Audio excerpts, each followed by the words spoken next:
Wa ko'y mahimo kung way tabang gikanimo.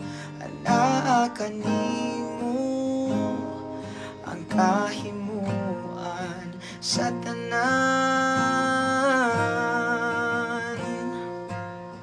Kay ikaw lamang, O Diyos, tinubdaning tanan sa sinugdan ug sa katapusan.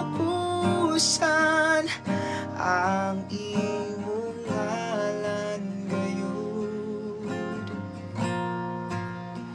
mahimaya.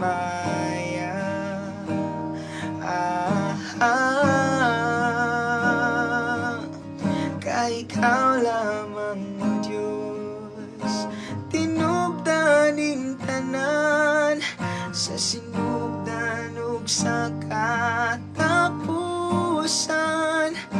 Ang imong katahusran